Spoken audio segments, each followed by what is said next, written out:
Okay, so it's time to talk about a new version of Synth, which we're just releasing. And this version's actually, again, been tested quite a bit, but we're going to call it beta because it doesn't work with the existing version of KIT OPS Free. So we're calling this SYNTH-Eastwood. And let's take a look at the version numbers. So if you're going to use this version of Synth, you're going to make sure to want to have KIT OPS 2.19.18 or greater. So if you don't have that, and if you're using free, you won't have that yet because we haven't updated free to 2.19.18. That's the reason why we're going to call this one beta. Soon, hopefully within a month, you'll have a free version that will work perfectly with this as well. What version is this? Okay, well, that's a good question. It's 1.0.23. So this is the 1.0.23, the Eastwood version. Just like the KIT OPS Pro we just released yesterday is the Eastwood version also. Okay, so that being said, let's talk about some of the great new features. So here's our default cube, and we'll go into Synth, and you'll notice that we have some new interface areas in here. In particular, we have this little diamond button, and we have this set button. And we also have some new preview features, and also Synth will now work on rotated objects. Let's first load a recipe. I'm going to grab this arm recipe, and this creates a robot arm. Let's turn off some of this stuff. We can see what's going on. And so here's the arm recipe. We've got 3 layers. Let me just move this out a little bit. One's called front, one's called side, one's called wire front. So the words front, side, and front are important because that means you're going to want to be able to assign that particular face. One thing I would suggest that you consider doing on large complex shapes like this one is go into your object and select everything and right click and say subdivide, and let's give this maybe 10 subdivisions. And this is going to help the Boolean process as we move forward. So first we need to do is we need to find the front face. So I'm going to tab into here, and I'm going to click on here, and then I'll hold the Control and the Shift key and click down here. That defines the whole front face. The active layer is the first layer, and now I want to set that. And when I set that, this little diamond right here turns yellow. That shows me that, hey, there's something set. Okay, and then let's go to the side view, and there's nothing set, and we're going to grab the side and Control Shift and click here, and then we'll hit the set button again, and then we'll go down to the front. And now I could also have to go through and select this, but I also have this little button right here, and if I just click on here, I'm going to copy the selection to the active layer. So when I click here, it comes to here. So now I can walk through this and I can see what it does, right? And let's try just picking a random number, let's say 22, and we'll hit the do it button, and now you'll see that Synth is generating an object. And let's go ahead and turn this off. You can see what we have. So we have this kind of a robot feeling object right here, which is kind of cool. We might want to put a bevel on this. So I'm going to clear this out, and I'm going to select again our object here, and I'm going to go into my operations, my modifier operations. I'm going to add a bevel, and I'm going to say 0.002.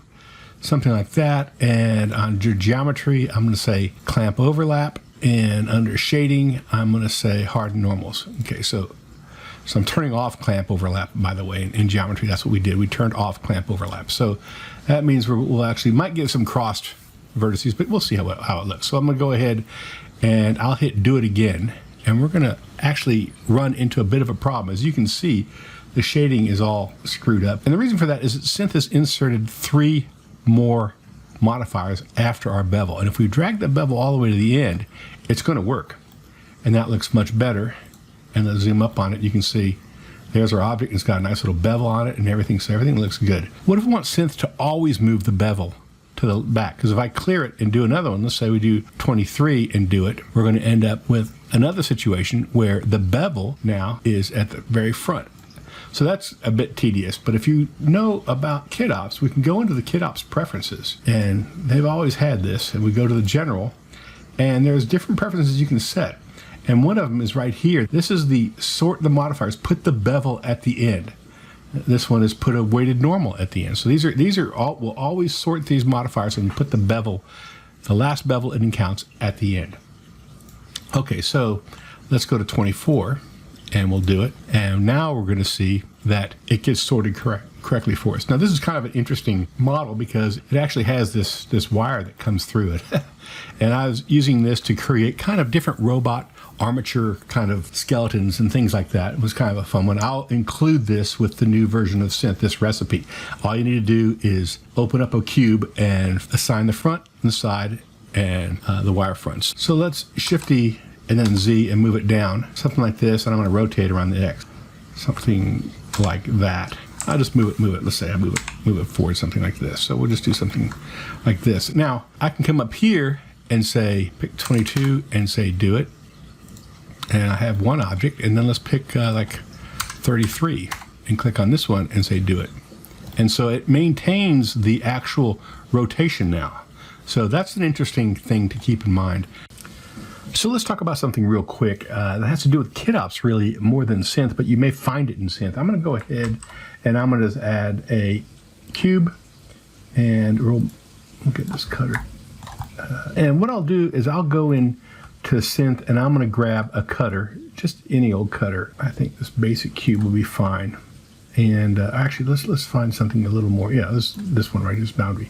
And I'll add this insert in here like so. And if we look at this, we're going to see that we've got all kinds of smoothing artifacts on this. And you're wondering, well, why is that? I don't understand. A lot of times I get this question. And really the problem is that you just need to go in here and select your cube, the original cube. The inserts are all right. And you right click and say shade smooth, and you go down here and you go to normals and you say auto smooth, and you'll be okay. And that's something just to keep in mind.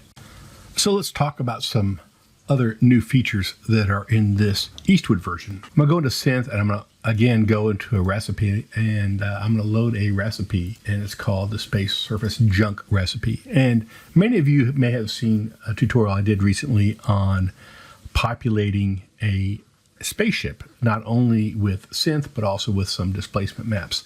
And this is the recipe I used to populate it. And I'm going to, again, include the recipe and all the models with this new Synth-Eastwood version. So you'll have that. So the models I give you are blend files, and they're called a KPack. And you need to put that KPack, which is actually a folder of those blend files, inside your Synth master folder. I'm going to double click here. You'll see what I'm talking about. So I have this right here, S Space Station.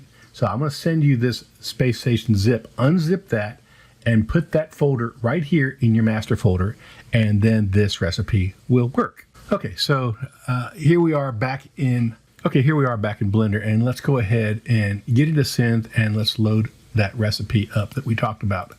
And that is the Space Surface Junk recipe. And it comes with 3 different layers. Let's look at these. So the base, the main, antenna. If there's nothing on it, we're going to assume they're all going on one surface. So let's just do that. I'm going to click here and notice that there's no diamonds, but I'm selecting one surface. Now when I say do it, it's going to populate everything with that one surface. So it'll populate the base, the main, and the antenna layers with that one face selection. So let's take a look and see what happens. And there we have it. And this is a very quick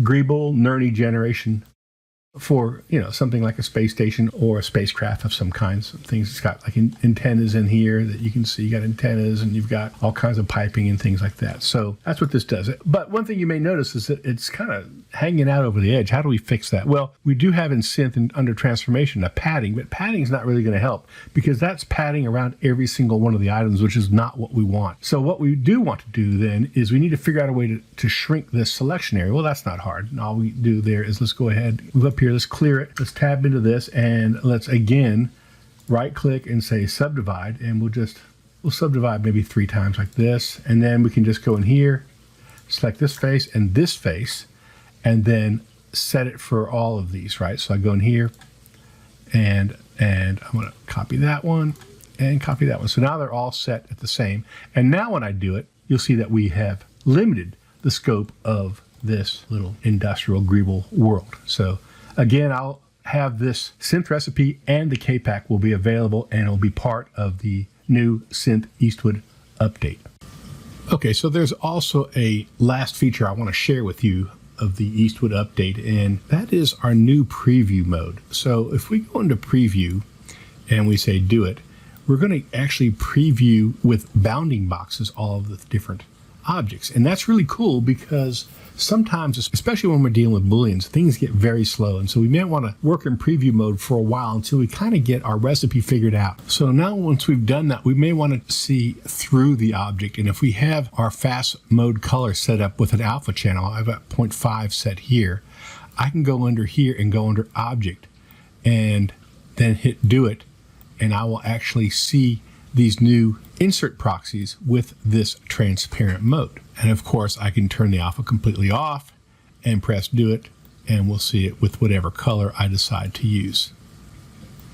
Now, one other thing that's of interest here is that we can also go into this random mode, and we can use the random mode to see random colors for our propagation. And of course, if we turn on auto update, things get really fast. We can just keep walking through these just by clicking on the main seed. So that about covers it. There's been a lot of fixes. There's been a lot of things, like we've automated a lot of the interfaces with KIT OPS here. In our tools, we've got modes to turn off, regular and smart mode, and those are compatible with the brand new Eastwood version of KIT OPS Pro as well. A lot of little tweaks that makes this a lot easier to work with. So I hope you enjoyed this video. Go and download this from wherever you purchased Synth. It's a free upgrade. It's got the new recipes, and I hope you enjoy it, and we'll see you online. Bye.